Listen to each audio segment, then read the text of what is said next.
Welcome to the Bible in 1 Year with Melissa Sykes. Today is April the 5th, and we begin in Judges chapter 16, verse 1 through 3.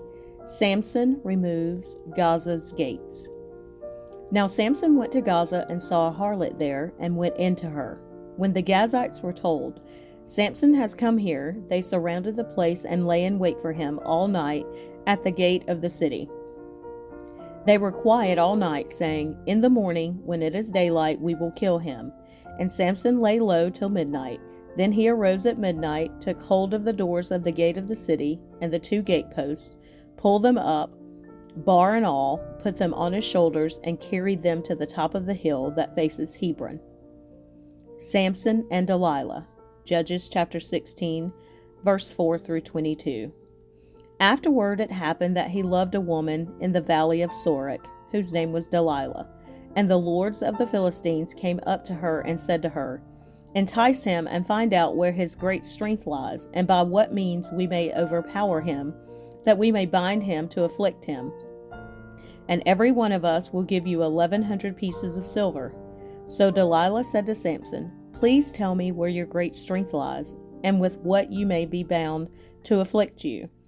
And Samson said to her, "If they bind me with 7 fresh bowstrings, not yet dried, then I shall become weak and be like any other man."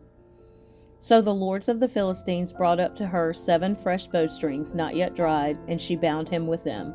Now men were lying in wait, staying with her in the room, and she said to him, "The Philistines are upon you, Samson." But he broke the bowstrings as a strand of yarn breaks when it touches fire.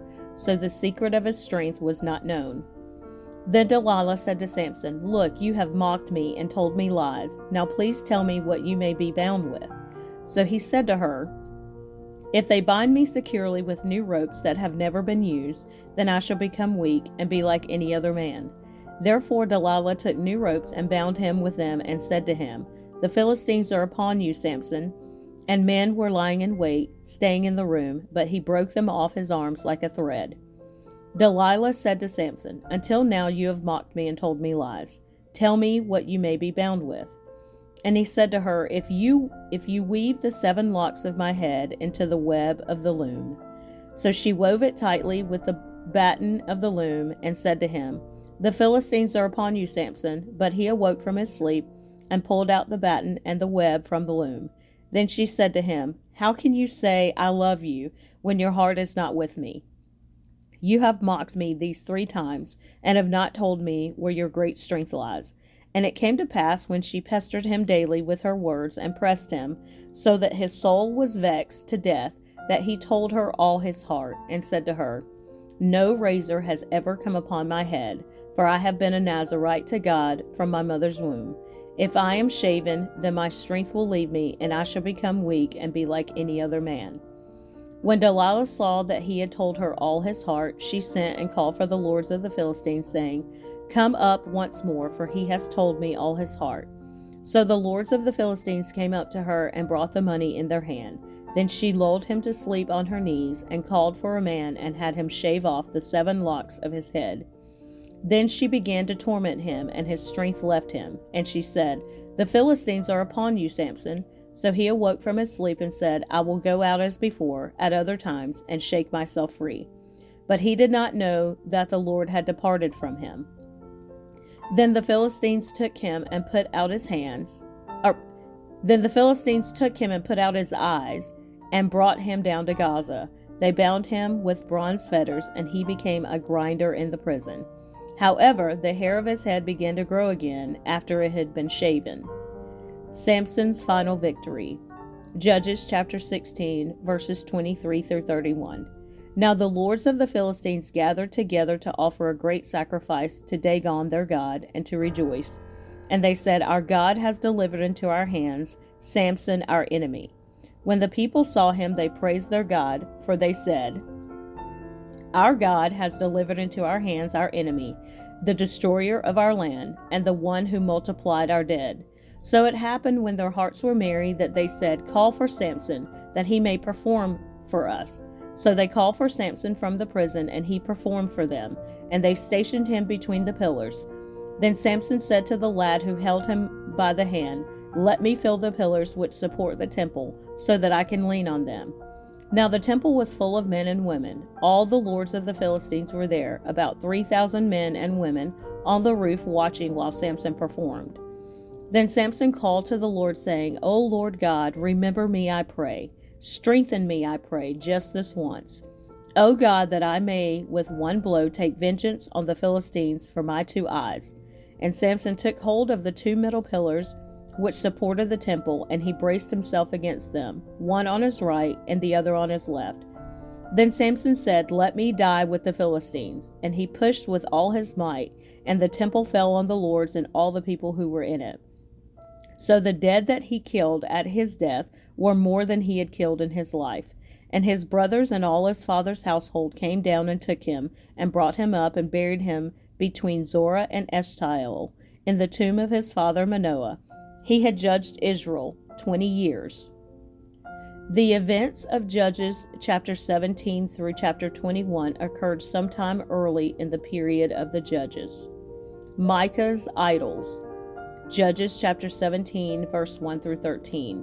Now there was a man from the mountains of Ephraim whose name was Micah, and he said to his mother, "The 1,100 shekels of silver that were taken from you, and on which you put a curse, even saying it in my ears, here is the silver with me, I took it." And his mother said, "May you be blessed by the Lord, my son." So when he had returned the 1,100 shekels of silver to his mother said, "I had wholly dedicated the silver from my hand to the Lord for my son, to make a carved image and a molded image. Now therefore I will return it to you."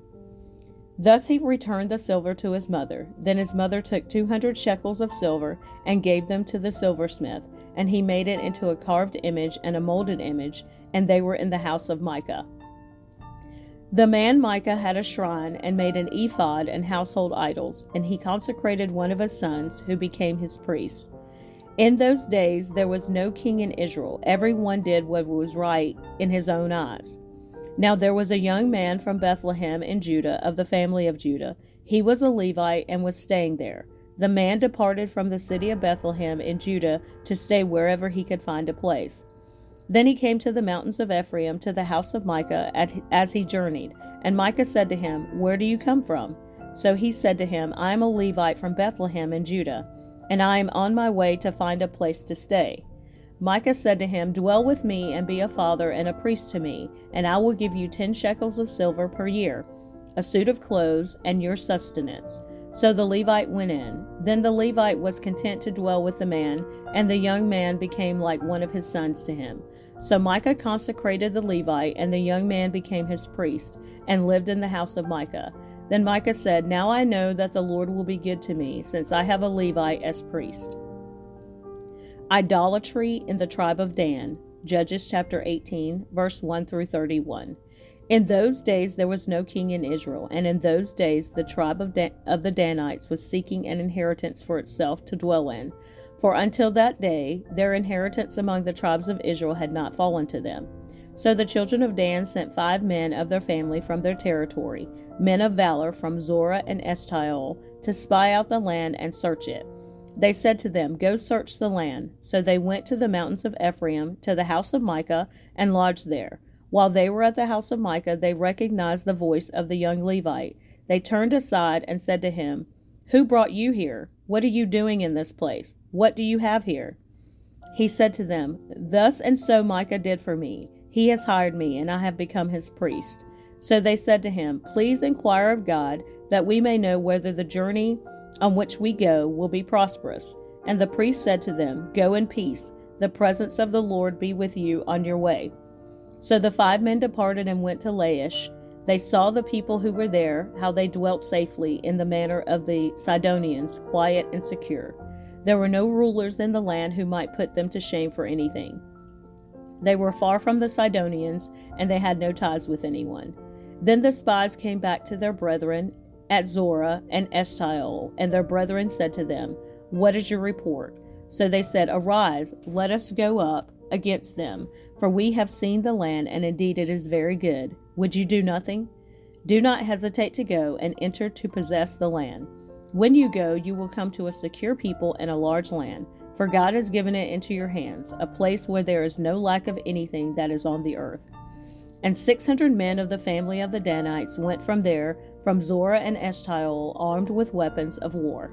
Then they went up and encamped in Kirjath-jearim in Judah. Therefore they call that place Mahana Dan to this day. There it is, west of Kirjath-jearim. And they passed from there to the mountains of Ephraim and came to the house of Micah.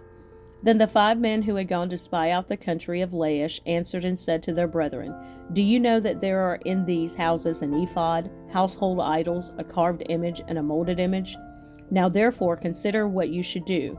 So they turned aside there and came to the house of the young Levite man, to the house of Micah, and greeted him. The 600 men, armed with their weapons of war, who were of the children of Dan, stood by the entrance of the gate. Then the 5 men who had gone to spy out the land went up. Entering there, they took the carved image, the ephod, the household idols, and the molded image. The priest stood at the entrance of the gate with the 600 men who were armed with weapons of war. When these went into Micah's house and took the carved image, the ephod, the household idols, and the molded image, the priest said to them, What are you doing? And they said to him, Be quiet, put your hand over your mouth, and come with us. Be a father and a priest to us. Is it better for you to be a priest to the household of one man, or that you be a priest to a tribe and a family in Israel? So the priest's heart was glad, and he took the ephod, the household idols, and the carved image, and took his place among the people. Then they turned and departed, and put the little ones, the livestock, and the goods in front of them. When they were a good way from the house of Micah, the men who were in the house near Micah's house gathered together and overtook the children of Dan. And they called out to the children of Dan. So they turned around and said to Micah, What ails you, that you have gathered such a company? So he said, You have taken away my gods which I made, and the priest, and you have gone away. Now what more do I have? How can you say to me, What ails you? And the children of Dan said to him, Do not let your voice be heard among us, lest angry men fall upon you, and you lose your life, with the lives of your household. Then the children of Dan went their way, and when Micah saw that they were too strong for him, he turned and went back to his house. So they took the things Micah had made, and the priests who had belonged to him, and went to Laish, to a people quiet and secure, and they struck them with the edge of the sword, and burned the city with fire. There was no deliverer, because it was far from Sidon, and they had no ties with anyone. It was in the valley that belongs to Beth Rehob. So they rebuilt the city and dwelt there, and they called the name of the city Dan, after the name of Dan their father, who was born to Israel. However, the name of the city formerly was Laish.